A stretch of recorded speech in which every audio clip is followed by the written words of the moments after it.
Tbilisi erupts. Thousands storm the presidential palace, tear gas fills the air, and barricades burn. Nearly a year of protests over election fraud, EU aspirations, and government overreach has boiled over. As citizens demand democracy and the ruling party digs in, Georgia teeters on the edge. It's a nation caught between authoritarian grip and popular revolt.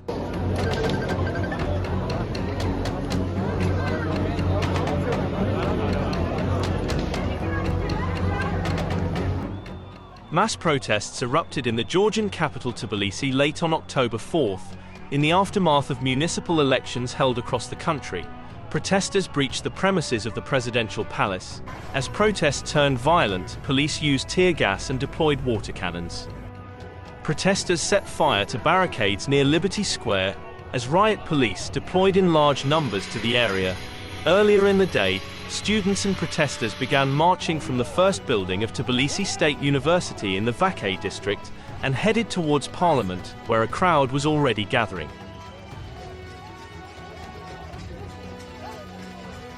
Georgia's fifth president, Salome Zurabishvili, wrote on X, "This mockery of taking over the presidential palace can only be staged by the regime to discredit the 310 days peaceful protest of the Georgian people. As the legitimate president, I formally reject this and continue standing with my people peacefully until we win new elections." Georgia's Interior Ministry stated, "The ongoing rally has violated the regulations outlined in the law on assembly and manifestation. The organisers made calls inciting violence. Organisers damaged the security bars on the presidential palace building on Antonelli Street and attempted to force their way inside. The Ministry of Internal Affairs is once again urging all protesters to comply with lawful police orders, to avoid artificially escalating the situation. Failure to do so will result in law enforcement taking appropriate action as authorised by law." Mass protests in Georgia have been ongoing for almost a year. Despite arrests and fines, the unrest did not subside even on the day of the local elections. Activists, journalists, and human rights defenders are persecuted for participating in rallies against the government, which suspended negotiations on EU accession. That's expression of deep crisis, which is absolutely formed by our pro-Russian and authoritarian government, and that's what's happening now. And I think this protest will continue until these demands will be responded properly from our government. That's what's happening, and that's absolutely democratic process which is happening in the streets, and it's absolutely non-democratic process which is happening in the institutions, in the parliaments, and in the electoral process, and anywhere, you know. According to the Deputy Director of Human Rights Watch in Europe and Central Asia, these harsh measures are unprecedented in the country's history of independence and are relentlessly escalating.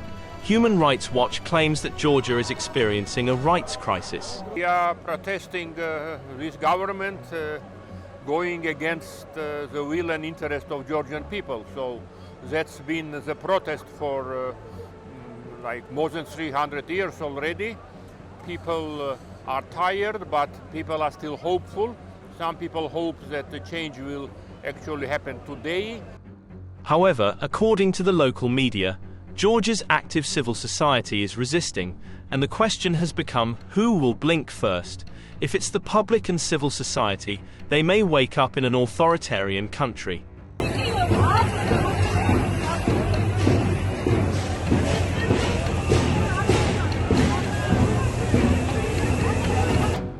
The trigger for this unrest lies in ongoing anger at the ruling Georgian Dream party, whose victory in local elections is widely perceived as fraudulent by the opposition.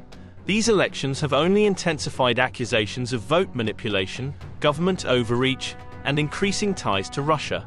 We are here for freedom of our country, for Euro integration, because we're the member of the Europe family.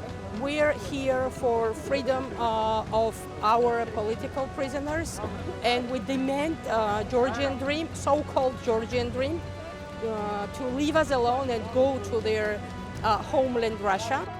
At the heart of the protests is the controversial foreign agent law, which branding NGOs and independent media receiving international funds as foreign agents a move seen by many as a tool for silencing critics and stalling Georgia's European Union aspirations.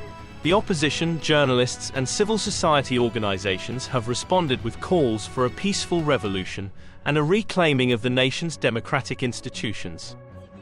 Despite harsh police crackdowns, waves of rallies, and widespread reports of violence and detentions, demonstrators continue to demand new elections, rule of law, and Georgia's return to a democratic path. The government, meanwhile, maintains that protesters are inciting disorder and stands firm behind its electoral win.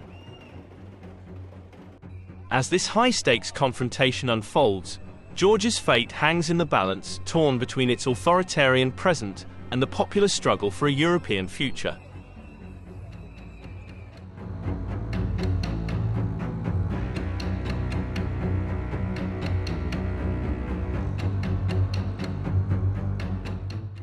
Opposition leaders in Georgia are seizing the October 4th local elections as a pivotal moment to rekindle anti-government protests, a movement that only months ago brought thousands onto the streets, but now faces dwindling turnout and growing internal divisions.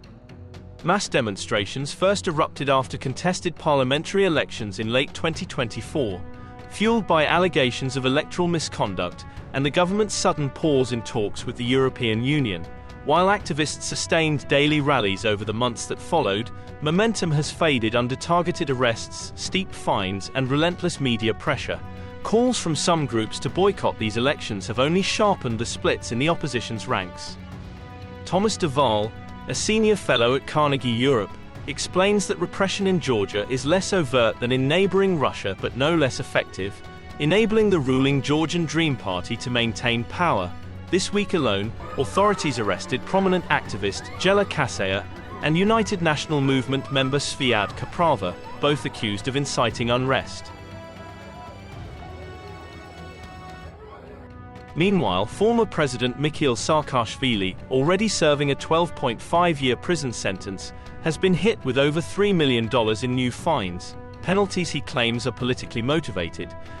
At the same time, Georgian Dream's billionaire leader, Bidzina Ivanishvili, inflamed tensions by warning of threats from unspecified internal and external enemies.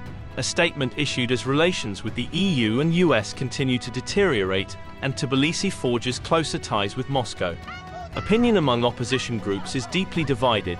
While many are boycotting the vote as a sham, two prominent pro-EU parties insist on participating, further fracturing the opposition front. Duval and other analysts suggest that if the opposition had united, they might have unseated the ruling party in Tbilisi. The boycott now plays into the government's hands. On October 4th, the big question is whether fresh street protests, amid recent scuffles, police crackdowns and sporadic violence, can shake the status quo or merely reinforce the grip of Georgian Dream.